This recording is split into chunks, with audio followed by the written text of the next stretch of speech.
নমস্কার, ক্যালকাটা ডায়ালগস থেকে মনোজ দাস বলছি। বুঝতে পারছি শিরোনাম দেখে অনেকেই হাসছেন কিংবা রেগেও যাচ্ছেন। কেউ কেউ ভাবছেন এটা আবার কী রকমের হেডলাইন হলো। না হয় ভোটে হেরেছেন মমতা, তাই বলে এমন উল্টোপাল্টা বলা তাকে নিয়ে। তিনি তো আর পাগল নন যে নিজের বিরুদ্ধে পথে নামবেন, তাই না? ভাবছেন না?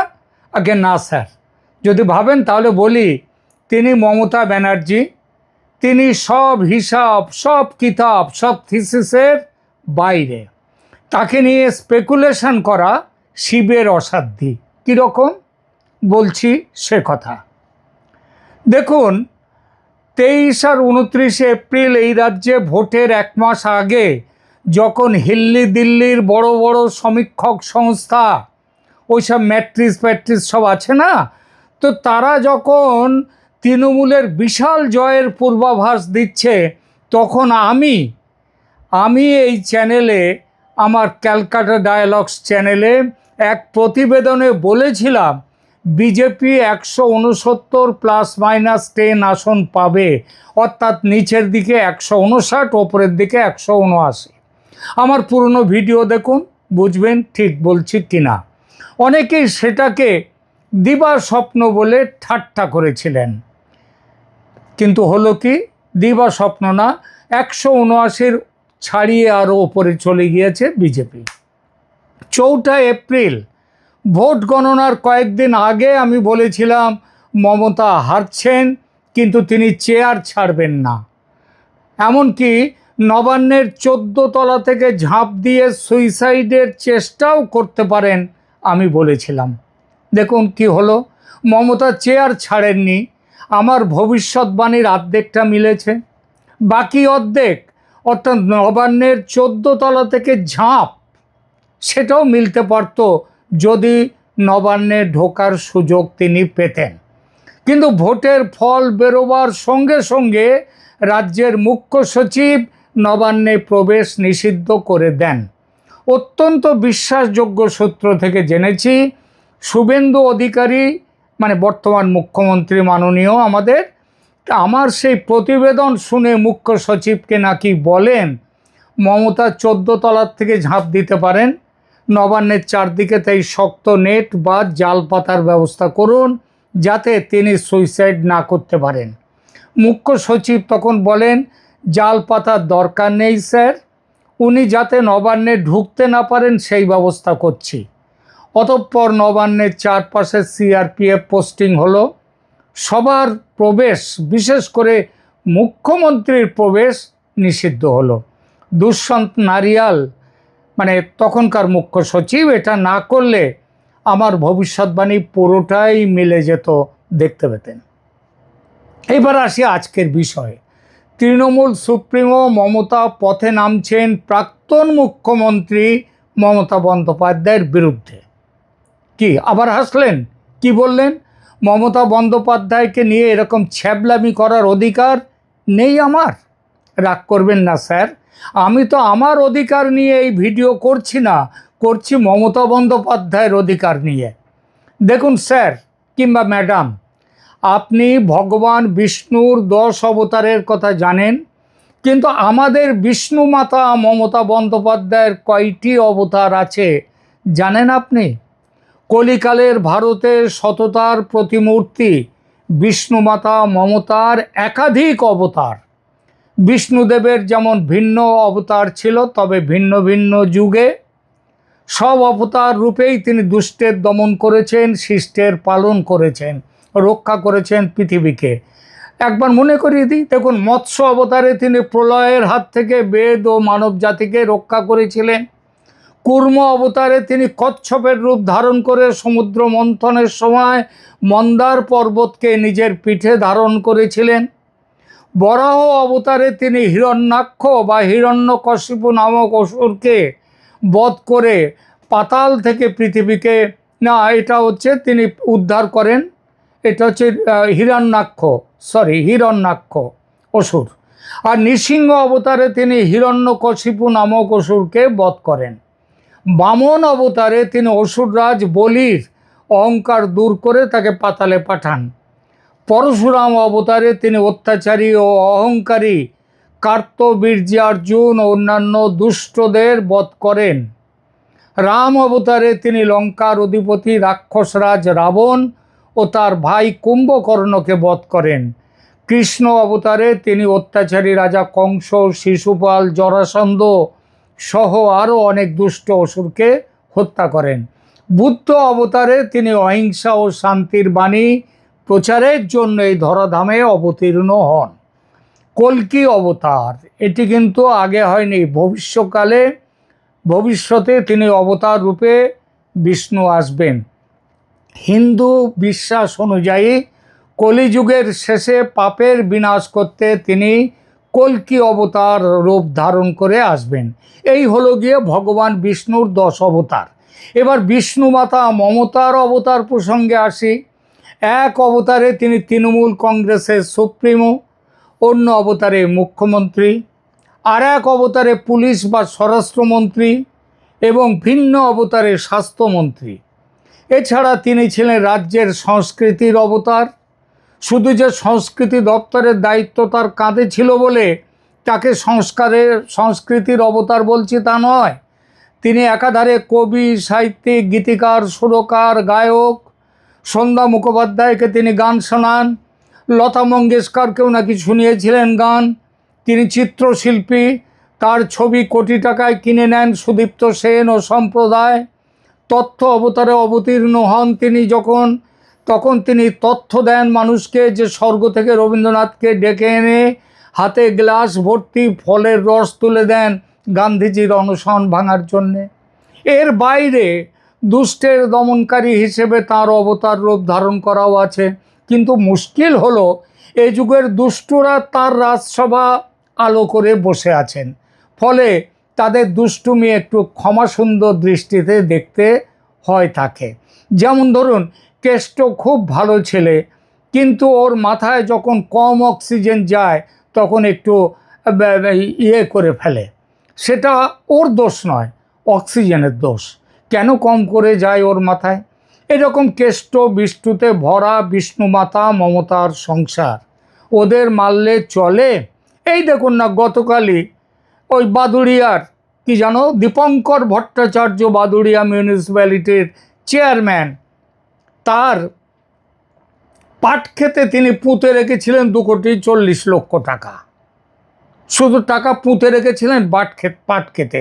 কী করবেন? এটাও তো হচ্ছে, তিনি আবার ওই ভূমি সংস্কার মন্ত্রী। আমাদের ভূমি সংস্কারেও মমতার একটা অবতার আছে। তা অবতার তিনি ভূমি সংস্কার, এই যে আজকাল দেখতে পান কলকাতার চারদিক দিয়ে জলা জমি বুঝিয়ে সব যা হচ্ছে, ভূমি সংস্কার মন্ত্রী হয়ে তিনি সব কিছু করে যাচ্ছেন। তো এটা তো তিনি করছেন তার সাকরেদরা। ফলে অপরাধ, খুন, জখম, ধর্ষণ ঘটেই চলেছে। যারা ওসব করে তারা তো ওরই সন্তান, আবার দলটাকে ধরে রেখেছে তারাই। পাবলিক তো বোঝে না স্নেহময়ী জননী বিষ্ণু মাতার এই টানাপোড়েন। একটু বুঝেছিলেন, কেউ বোঝেন, বুঝে আবার সেটা প্রকাশও করে ফেলেন।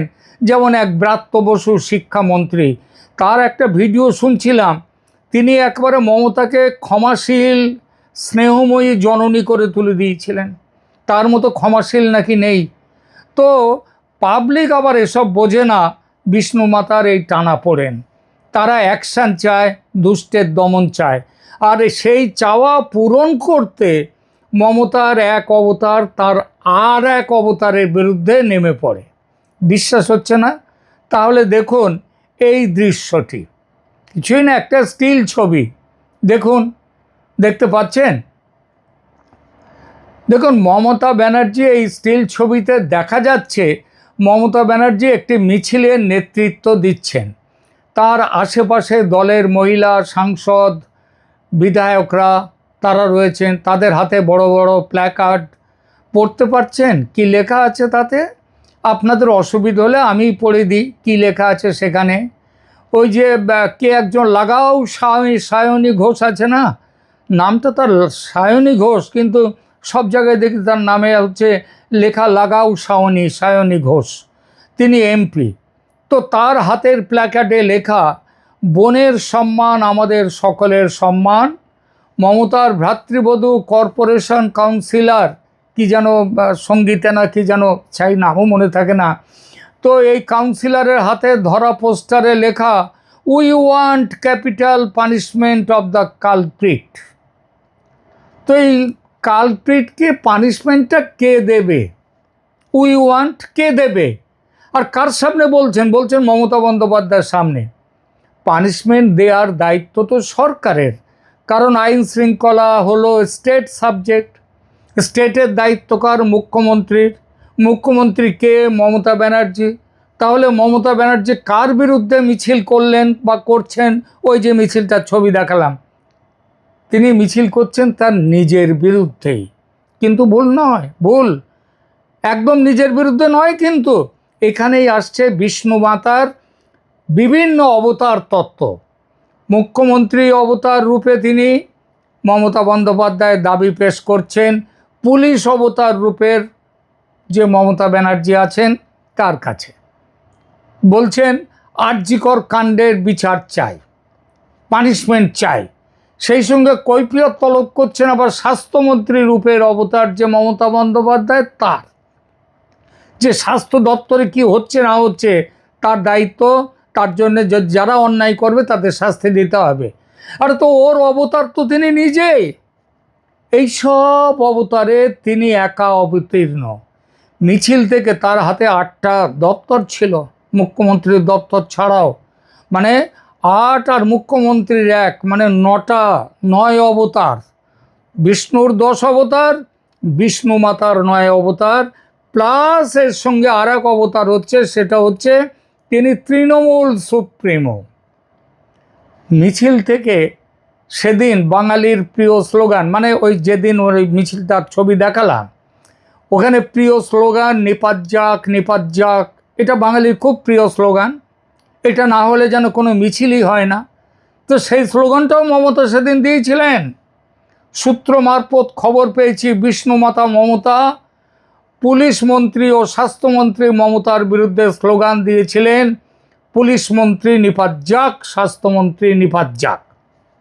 এবার বলুন, এহেন মমতা দেবী যদি তৃণমূল সুপ্রিমো হিসেবে প্রাক্তন মুখ্যমন্ত্রীর বিরুদ্ধে রাস্তায় নামেন, সেটা কি খুব বেশি কষ্ট কল্পনা হবে?